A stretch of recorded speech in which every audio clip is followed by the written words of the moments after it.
You're listening to the Simply Vegan podcast, the show that's all about making veganism easy, fun and accessible. Brought to you by the team at Vegan Food and Living, the UK's best-selling vegan magazine. You can catch us every Tuesday and every Thursday. Thanks for joining me for today's interview. I'm going to be chatting to Cath, who's a vegan nutritionist and personal trainer.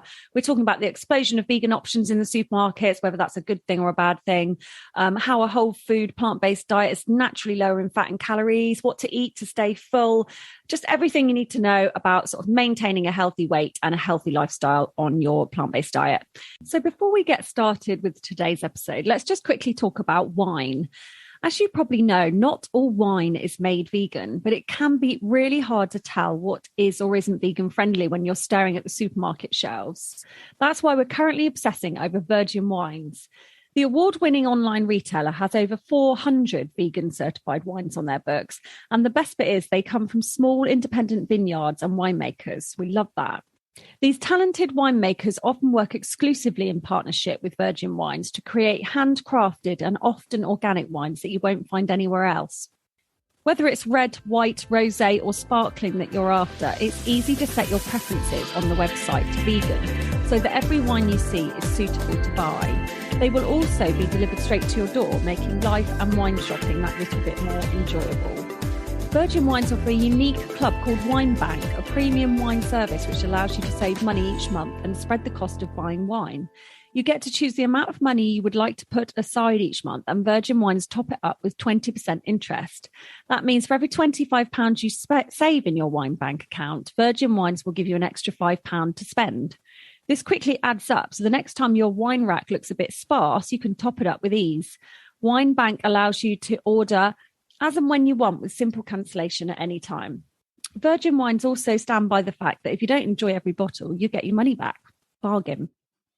You'll also have access to your own personal, friendly and dedicated wine advisor to help ensure you select bottles of wine you're guaranteed to love, and free delivery comes as standard. For Vegan Food and Living readers, Virgin Wines are currently offering 50% off your first vegan case and introduction to Wine Bank. To claim this offer, visit virginwines.co.uk/veganfl.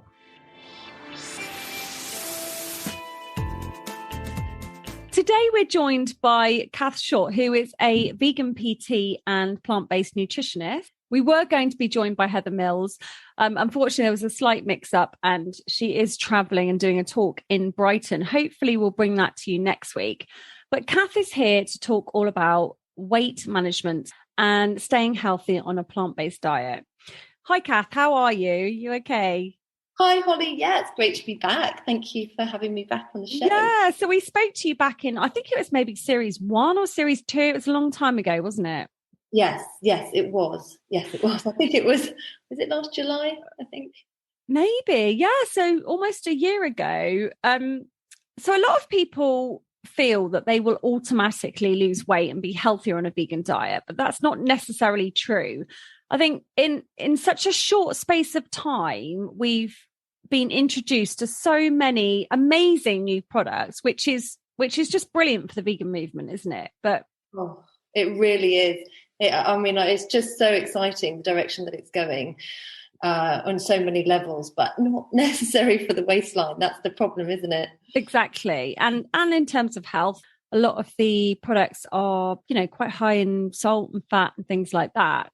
Yeah. I mean, it was just, 5 years ago, and that, that's sort of when around the time I went vegan. I know you've been vegan for a lot longer, but it was rare to see things like vegan bacon and chicken and beef strips, or, even burgers. We only kind of had Linda McCartney and V-Bites and a few others, didn't we? Yeah, absolutely. No, it's come on exponentially. But in a way, I celebrate that. I think it's wonderful that more and more people are going plant-based.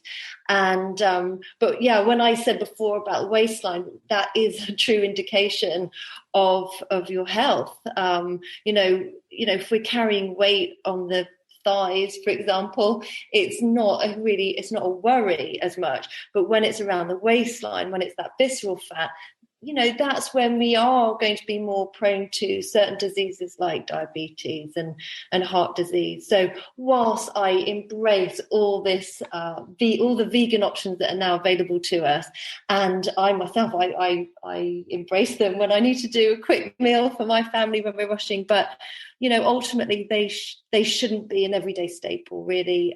It depends, though. I say that, I have seen some really healthy versions in the supermarket as well, like Bowl. They're doing brilliantly with their options that we've given. And so I think that there are healthy versions out there.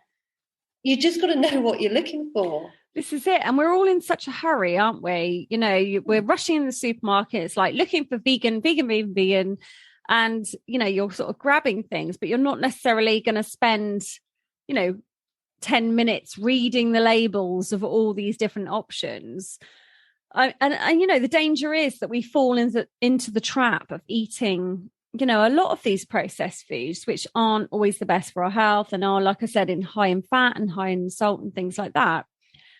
So shall we today just delve into the subject of weight management on a vegan diet? Because, not everyone wants to lose weight, but people want to stay in shape, stay healthy, and just, be optimizing their diet as a vegan. I know you follow a whole food plant-based diet, don't you? And there's so much evidence to suggest that this is the ultimate way of eating for our health. Yes, there is. There really is. I think a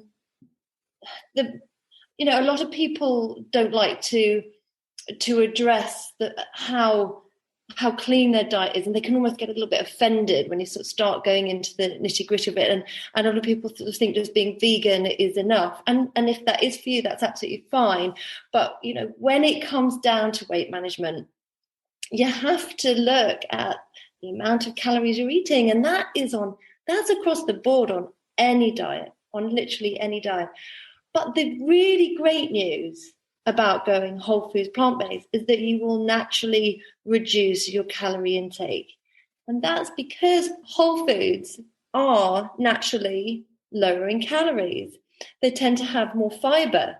So something has more fibre and less fat, it's less calorific.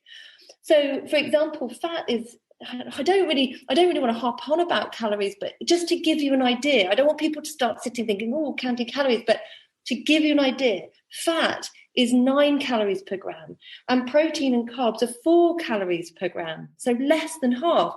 Now, whilst I don't want anyone to start counting calories today, it's a terrible process. I wouldn't recommend it on anyone. Very mind-numbing and it just doesn't get you anywhere really. And it's very, very inaccurate when you use the apps. But when you're aware that fat is more than double per gram in calories, then it makes you realise that when you go whole foods plant-based and you're naturally taking in less fat, you will reduce your calories because you'll have visually the same amount of food, but it actually is less calorific. And it's pretty much as simple as that. It really is. There's nothing complex about it. It's really that simple. That sounds so good to me because I love food, and the thought of, sometimes the thought of having a small plate of food, I'm like, no, I want a big mound of food to tuck into. It's like my smoothie. My smoothies are literally, they're about half a litre, and they're thick. They're really heavy. They've got so much fibre and protein in there, and definitely a few healthy fats. I'm not saying don't eat any fats, nuts and seeds, avocados, all of those, but in small amounts. We don't need a whole avocado every day and huge bagfuls of nuts. It's just knowing how much we need roughly. And it is just a small handful of nuts a day. And from that, you will get enough healthy fats for, that's all you need. Yeah. So I was just saying, my smoothies are just absolutely enormous. And afterwards, I'm really full. They're so satiating. And that's what we're looking for, is food that fills you up. Yeah. And doesn't leave you hungry an hour or two later.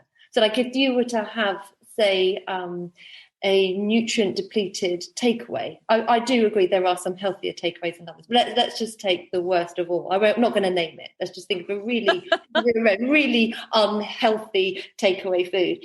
And the chances are or fast food, should I say, the chances are an hour or two later you're going to be hungry. Yeah. And there's McDonald's.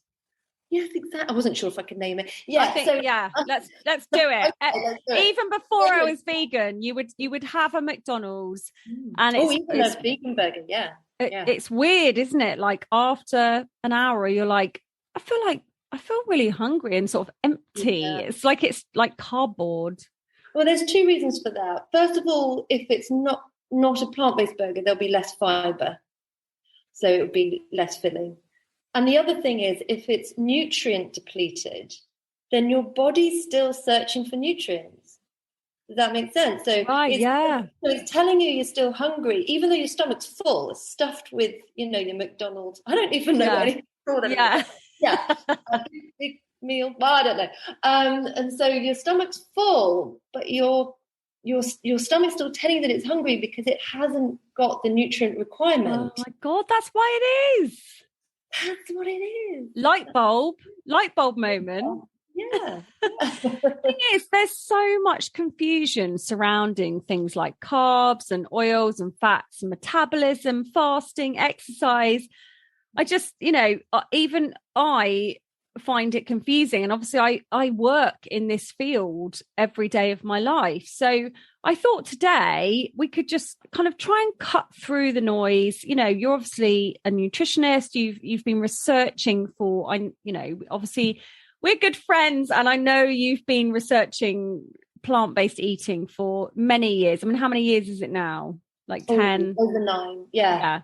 9 or 10 years. You'll read everything, all the new research that comes out. You are like on it. And obviously, we're not here to preach about, what people should be eating. I think it's just, it's just kind of getting some clarity for everyone, because we're all quite confused. Shall we start with carbs then? So I'm confused about carbs. I think a lot of people are confused about carbs. Bread, potatoes, should we be cutting them out? Should we not? Like, what is the deal with carbs? Carbs are great. Carbs are something that we need. Every cell in your body requires glucose. Glucose comes from carbohydrates. The question is which carbohydrates you're eating. So if you can switch from white rice to brown rice, that's a very easy switch, from white potato to sweet potato or butternut squash. Although I would say there's nothing wrong with eating potatoes, just as long as you're not eating the same thing every day, mixing it up. Switching from white pasta to brown pasta, or even to the gluten-free, you've got lentil pasta, brown rice pasta. There's so many different pastas. One of my favorites is made from edamame beans. And it's something like 45% protein. I mean, it's great. So, it's making sure that you go for the healthier options, but also knowing that every cell in your body needs glucose, and you get those from carbohydrates. And your brain functions on carbohydrates. It's primarily made of fat, but it functions on glucose. So if you go to a very low carb diet, like a keto diet, let's say, you're starving your brain of its primary fuel, glucose. So you can get a bit foggy, get a bit of brain fog because it's not getting the fuel it needs. I have that all the time. Maybe that's what's wrong with me. Why are brown carbs better than white carbs? Because you're using the whole grain. So if you think of a grain of wheat, let's say, you've got the inside, the endosperm, which is the white powdery stuff inside, and then you've got the husk on the outside. And the external part of the grain is what is extracted when it's processed and made into a refined flour, for example. So it's the fibre on the outside husk that brings additional nutrients. It's the fibre that helps bowel movement, for example. We know a high fibre diet is connected with lower rates of obesity and heart disease and the things I always mention. And so when we're not just taking that opportunity to have the extra part of the grain, and that's all it is, then we're missing a wonderful opportunity to have these additional nutrients to support our well-being. Yeah. So the problem I often hear, though, from people is that they say, well, I don't like brown rice and I don't like brown pasta. And I just say to them, but just try it, just keep going. Because the beauty of our gut is that it's very adaptable. So our guts are very used to what we eat, and the digestive enzymes and the gut bacteria adapt because of the foods we eat, because of the environment we create for it. So if we say, right, for the next 2 months, I'm just going to have whole grains, whether it's pasta, bread, rice, whatever, and just see how long it takes. And you will really quickly get used to it. Your taste buds will change, the gut bacteria will change, and it means that you will literally adapt to it. You'll get used to it. It's really simple, but you have to just bear with it initially, or do what I did actually, which is do a bit of 50-50. So for my kids, they were, how old were they? I don't know, 8, something like 7 and 8 when I started on this sort of healthy plant-based journey. And so I just cooked 50% white pasta and 50% brown and just gradually mixed it in until they just didn't really say anything, didn't notice. That's such a good idea. I'm going to try that. Or if you're not sure, just go for 25-75 and just gradually tip the balance and see how it goes. And also making sure that it's not, your plate isn't just piled high with pasta. Yeah. Make sure that half your plate is reserved for the vegetables. And, so you've got your vegetables, your protein, and your carbohydrates. Yeah. When I say carbs, I mean, your potatoes, pasta, there's obviously carbohydrates and vegetables and fruit, but, it's trying to think, what else can I do to this plate of food to give it a little boost? So, for example, last night I made a pesto pasta. The pasta was a wholemeal spaghetti. I made my own pesto, which is just basil and garlic and nutritional yeast, a few other bits and pieces. And then I thought, okay, well, I know there's a bit of protein in here because there's protein in whole grains and there's protein in everything green that grows from the ground. I thought, but I want to give it an extra boost. So I just sort of chopped up some tempeh and put it with some tamari and, cooked that up and sprinkled it on top and just thought, okay, now I've got a bit of extra protein. I'm happy with that now. Only took an extra couple of minutes. But it's just thinking, looking at your plate and thinking, okay, what are my healthy fats here? What are my healthy carbs? Where's my protein? Is this a complete meal? And it doesn't always 3 meals a day, 7 days a week have to be bang on. But if you're getting it 70-80% of the time, then you're doing great. Yeah. That's fine. Oils and fats are such a they're such a difficult subject. I've interviewed so many people over the last sort of, well, we're over 100 episodes now, and some people will say coconut oil is the devil's work, and others will say, it's the one to go for. Should we be having avocados every day? It's literally a minefield. So, I mean, what do you do? I know you kind of go low, you don't cook with a lot of oil, do you? I don't. I do. I'll tell you what I have in my cupboard, honey. I have cold pressed extra virgin olive oil. And I use that very sparingly. It takes us months and months to go through a bottle. But we use that just if I'm entertaining, I think, because I want to please people's taste buds. But if I made a salad, I might add a little bit of olive oil to that. But I keep it cold. Keep your cold pressed olive oil cold. And then you're going to keep as many nutrients as you can in it. I would say I do use coconut oil, but I use it very, very sparingly. I think there's not enough evidence yet for me to really give you a true answer. I don't want to, give you false information. I follow certain people who are very knowledgeable and do even more research than I do. And, people like Simon Hill, who you interviewed, and he has an amazing book out at the moment called The Proof is in the Plant. And, he recommends not using coconut oil and just using olive oil. So it is a tricky one. I would say if you can just use oil as little as possible, try and stay away from cheap seed oils. They tend to be quite high in omega-6 and very low or non-existent in omega-3. And we have to remember that oil is an extraction. It's not a whole food. So I promote a whole food plant-based diet. So I shouldn't really promote using olive oil. It's not a whole food. Raw olives, yes, absolutely. But olive oil, no. Coconuts, yes. Coconut oil, no. But we need to be practical. We need to make our lives a little bit easier. So there are times when you need to use them, but use them sparingly. But you don't need to fry an onion, for example, in oil. I just use a little splash of water. Yeah. And you have to have your cup of water by the hob, and you just keep topping it up as it's drying out.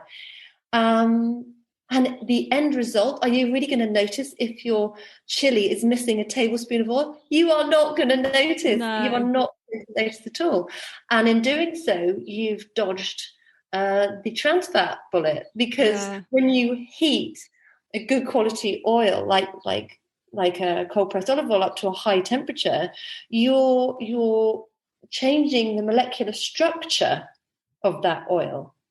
And so you're creeping into trans fat zone, so that's my view on it. But I think the easiest thing to say is buy good quality oil and use it sparingly. Yeah. And that's pretty much my advice at the moment. It might change. Ask me again in a year. I might have some good advice. The thing is, we've got to remember that studies are being done all the time. We are still learning about these things. And, even just 5 years ago, things have come on so much. We've learned so much more. So just because someone said 3 years ago that, use as much coconut oil as you want, it's great, it's natural, and now they're changing their mind, that doesn't mean that they were wrong. It just means that at the time they were using the evidence they had.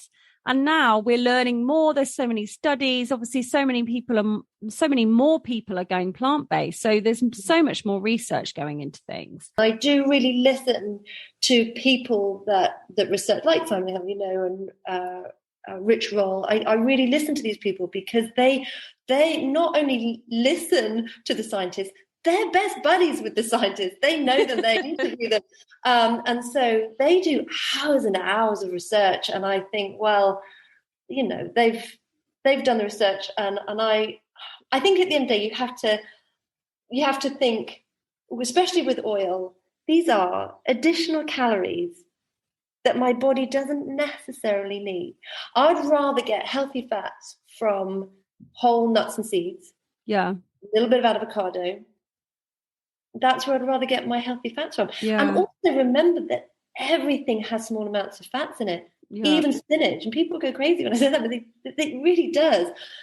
Tiny, tiny amounts, but there are essential fats in spinach. I think nature is provided us with this bounty of this beautiful plethora of vitamins and minerals and goodness and not just that, but delicious, amazingly delicious foods.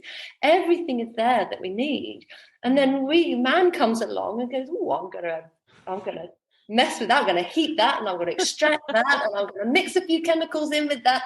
No, But we have to be realistic, and we want to we have to make life easy for ourselves sometimes as well. We can't always be cooking from scratch. I totally understand that, and I don't. But I cook in batches, so I've got enough. Like tonight, when I found out I was doing this podcast, I sort of quickly whipped up this chili, and I've made a massive load of it. It literally took about 20 minutes, which is not bad, I don't think. And there's two or three nights worth of food there. Yeah. So, it doesn't have to be complicated. It really doesn't. But it has to be tasty. It has to be tasty.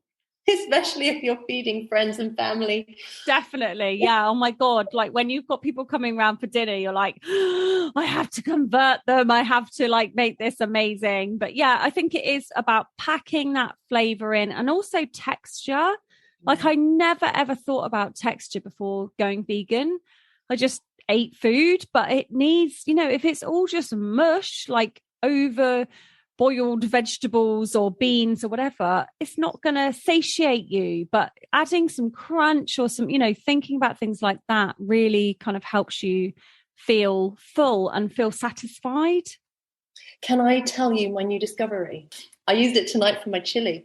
Right. So I bought a dried protein mince, and I've tried a few, but this one I love. It's called Sunflower Hack. And it is really high in protein. So we always love something that's naturally high in protein. So it's processed. So anything that isn't in its completely natural state is processed to a certain degree. But this has no added ingredients, no preservatives, nothing.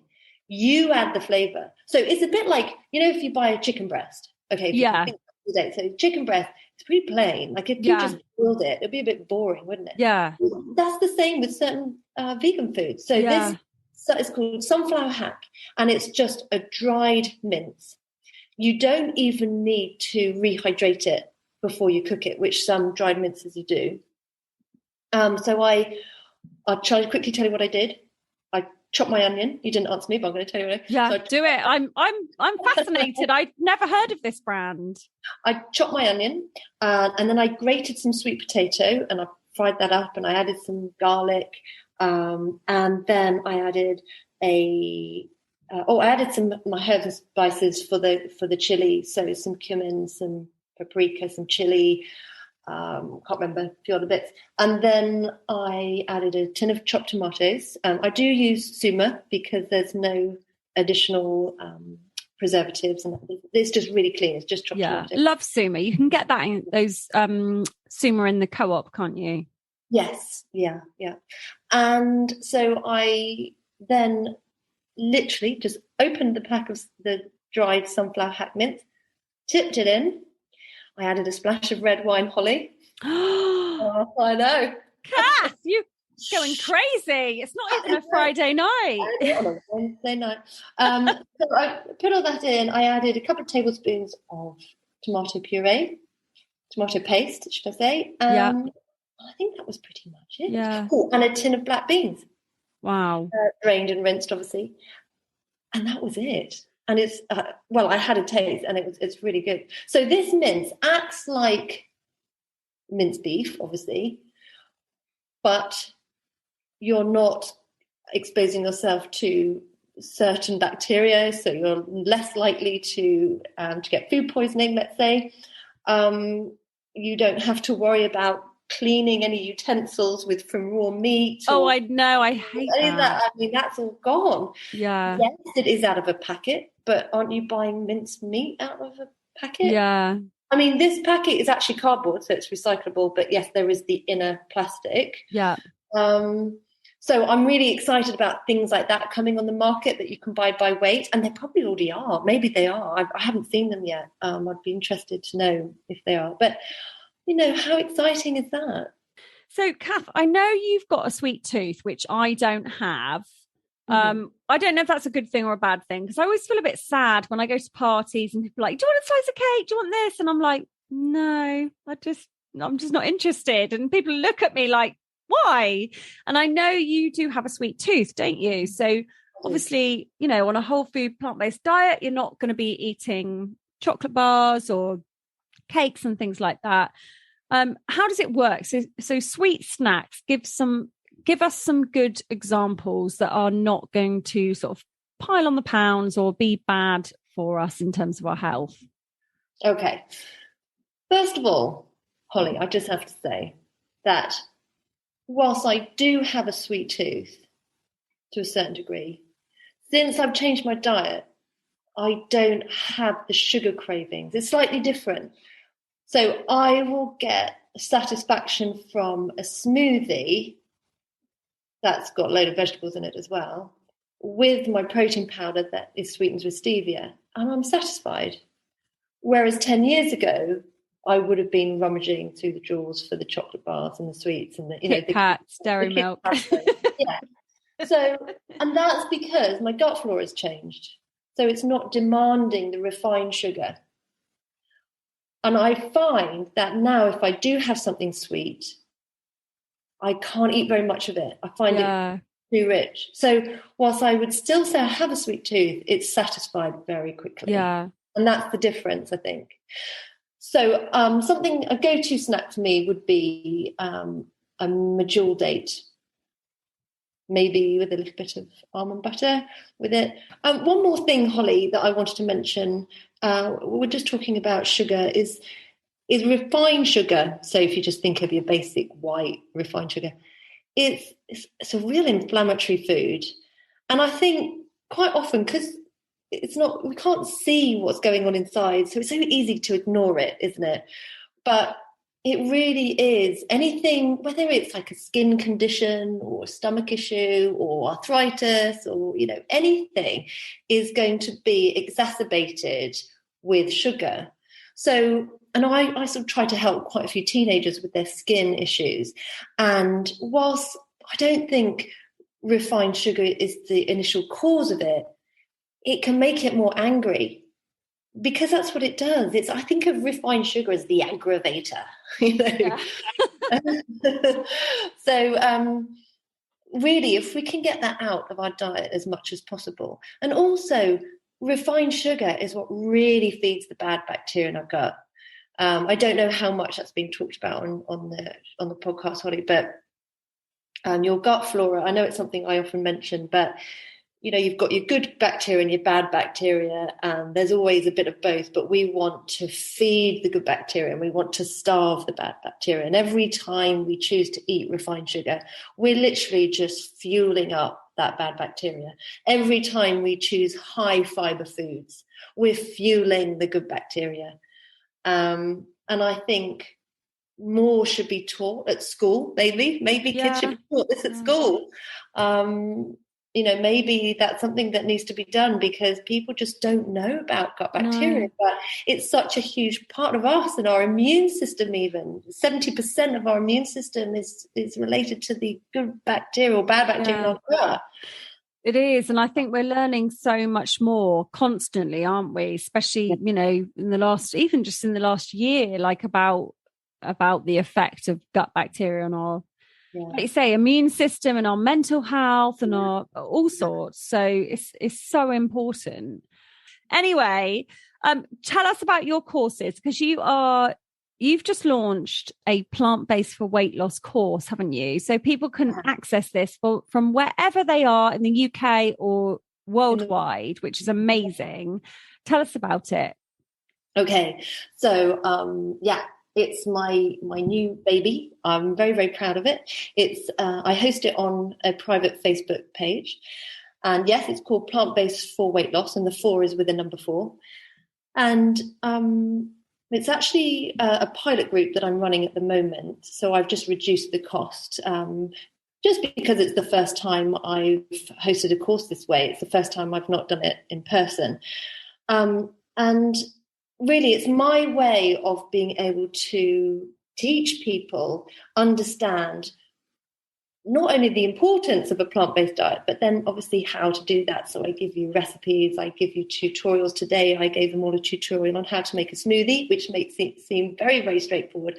But, it's not actually to make a perfect smoothie. So I want to make sure people have all the information.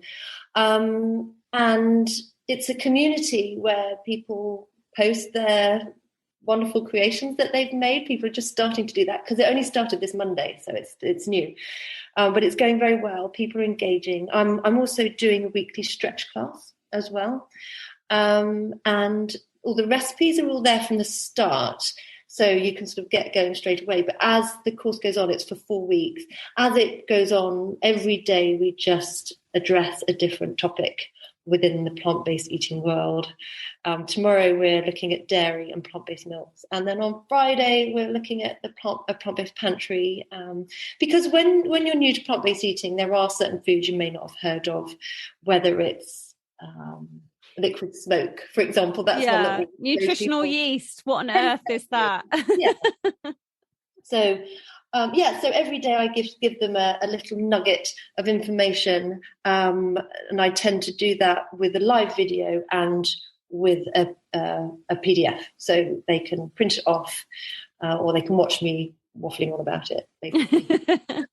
I try and keep it short because I have so much to say. I try and keep it down to 10 minutes. Even if you've been vegan for a long time, sometimes you just need a refresher. You just need some good recipes.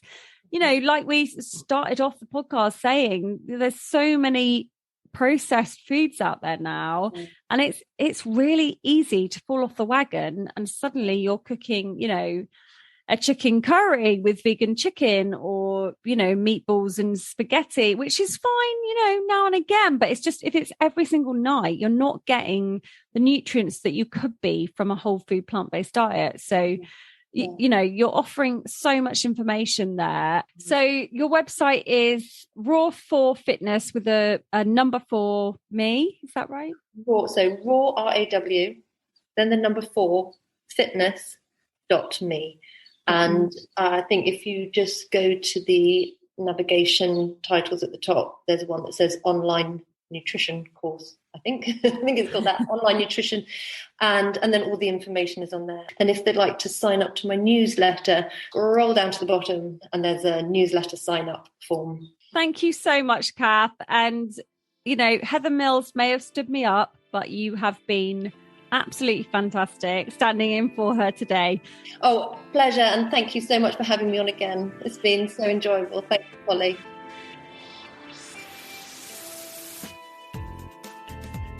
Well, that's it from us for this week. Thank you so much for listening, as always. And don't forget to like and subscribe, and also follow us on Instagram at Simply Vegan Podcast and at Vegan Food and Living. Molly and I are back on Tuesday. We're going to be talking about Ayurvedic eating and how certain things throw us out of balance. We're going to also be doing our usual food reviews and talking about the controversial news stories that are in the press at the moment. See you next week.